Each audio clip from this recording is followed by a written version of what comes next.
अस्सलाम वालेकुम दोस्तों, हीरे मोतियों, बेटियों और बहनों। आज दो मौजू पे एक ही विलाग करूंगा। सबसे पहले आसिफ स्पीक के हवाले से, वो आसिफ जिसको पिछले दिनों कुछ लोगों ने उठाया, उस पर तशद्दुद किया, उसका मासूम बच्चा, उसको ढाल बना के और उससे वो कुछ करवाया गया जिसको देख के इंसानियत शर्म से सर झुका देती है। उसको थ्रेट किया गया कि तुम अपने सारे अकाउंट डिलीट कर दो वरना तुम्हारे भाई के ऊपर 9C यानी मंशियात का पर्चा दे दिया जाएगा।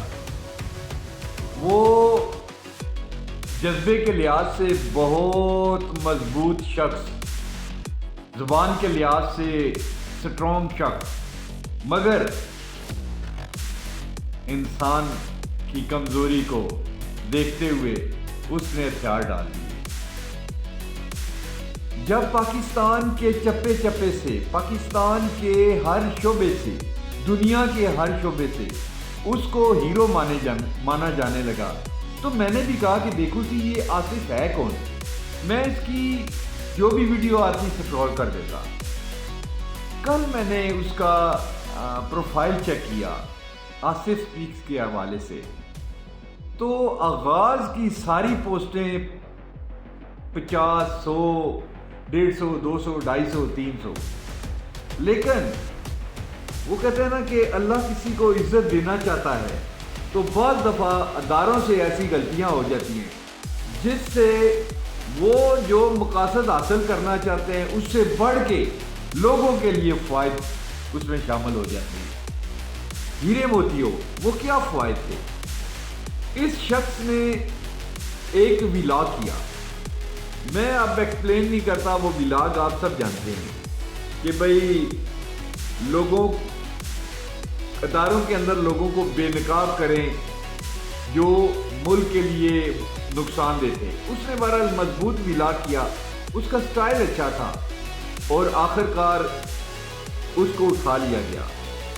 जो ही उसको उठाया गया तो पूरी दुनिया के अंदर, इंटरनेशनल मीडिया के अंदर उसका नाम एक हीरो की तरह इस तरह बन के उभरा, ऐसे जैसे वल्केनो फटता है तो चारों तरफ की तबाही वो फैला देता है। तो उसकी इस काविश को देखते हुए मैं उसको सल्यूट करता हूं।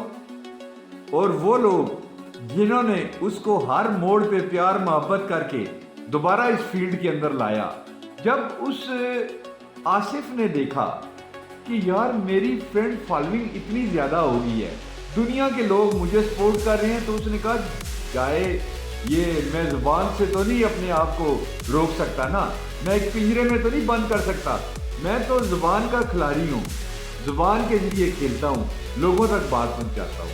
तो दोस्तों मुझे अच्छा लगा, पूरी कौम को अच्छा लगा। अच्छा ना लगता तो उसको चाहते ना। वो इमरान खान का रिश्तेदार नहीं है, वो कहता है मैं इमरान खान का रिश्तेदार नहीं हूँ, वो कहता है मैं पाकिस्तान के लिए जीता हूँ। मुझे एक ऐसे रास्ते से, ऐसी पगडंडी से जहां अंधेरा था, इमरान खान की सूरत में एक रोशनी नजर आई, उस रोशनी को मैंने अवाम तक पहुंचाना शुरू कर दिया, अवाम ने गले से लगा लिया, उस रोशनी को बुझाने वाले लोग मेरे हवाले हो गए और मुझे गिरफ्तार कर लिया, मेरी फैमिली को अजियत दी। तो ये दोस्तों आप लोगों की प्यार मोहब्बत की एक दास्तान थी जो मैंने यहां बयान की। आप याद रखें, जो भी पीटीआई के झंडे या किसी भी जगह पोस्ट करते हैं तो आप याद रखिएगा कि गद्दारी करेंगे अगर उनकी पोस्टों को शेयर नहीं करेंगे, लाइक नहीं करेंगे, पसंद नहीं करेंगे। दूसरे नंबर पे एक बहुत बड़ी एक बात है जो मैं आपके सामने करना चाहता हूं। वो क्या है? वो ये है कि जब बिल गेट्स को पाकिस्तान के कुछ डॉक्टर, इंजीनियर हजरात ने कहा,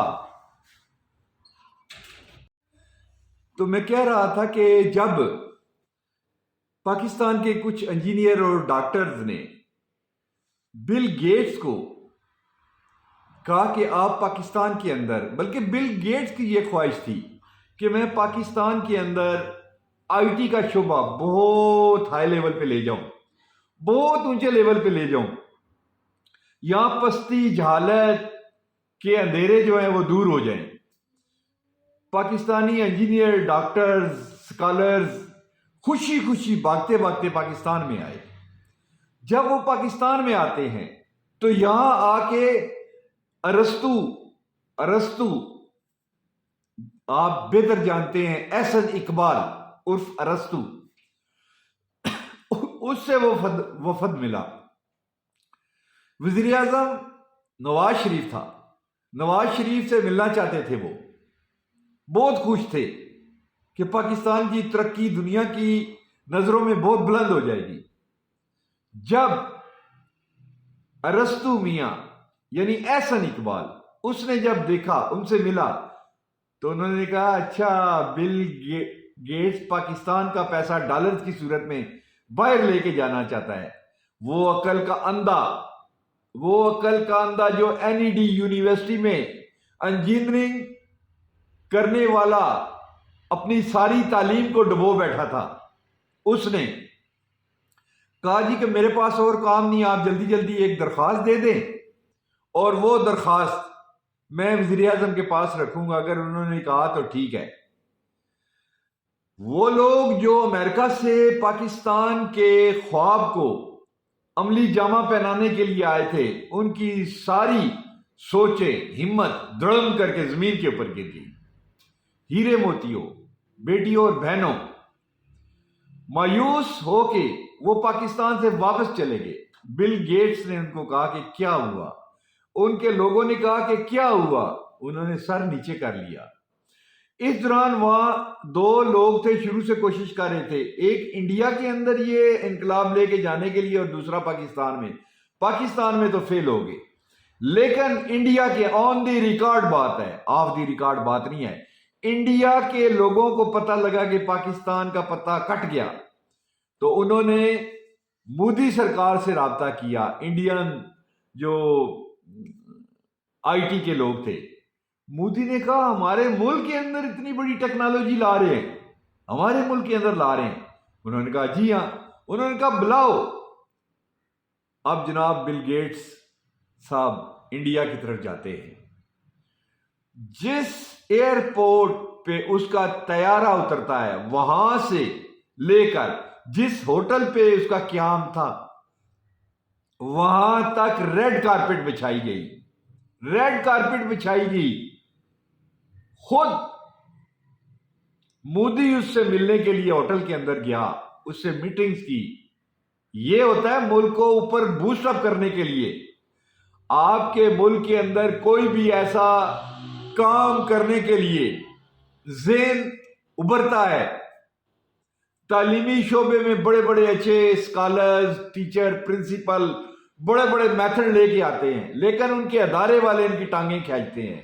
آج دیکھو دنیا کے نقشے کے اوپر انڈیا کے اندر ہر صوبوں کے اندر، ہر اسٹیٹ کے اندر یونیورسٹیاں، آئی ٹی کی یونیورسٹیاں ہیں، تو ہمارے ملک کے اندر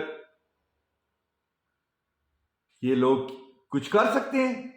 یہ ارسطو ٹائپ لوگ، بھوکے ننگے لوگ جو بی بلاک سیٹلائٹ ٹاؤن میں 7 مرلے کے مکان میں رہتے تھے، ڈی بلاک سیٹلائٹ ٹاؤن کے علاقے میں ان کی والدہ آپا نثار فاطمہ جماعت اسلامی کا درس دیا کرتی تھی خواتین کو وہاں، اور یہ مسٹر ارسطو این ای ڈی یونیورسٹی میں انجینئرنگ کی تعلیم حاصل کر رہا تھا۔ اس نے پاکستان کے مستقبل کے ساتھ اتنا بڑا کھلواڑ کیا، آپ سوچ بھی نہیں سکتے۔ اور پھر جماعت اسلامی کی سیٹ کے اوپر آپا نثار فاطمہ ایم این اے بنی، پھر اس نے اپنی سیاست اسلامی جمعیت طلبہ سے نواز شریف کی گود میں ڈال دی۔ تو دوستو، پاکستان کے اندر انقلاب آئے گا، پاکستان کی تقدیر بدلے گی، پاکستان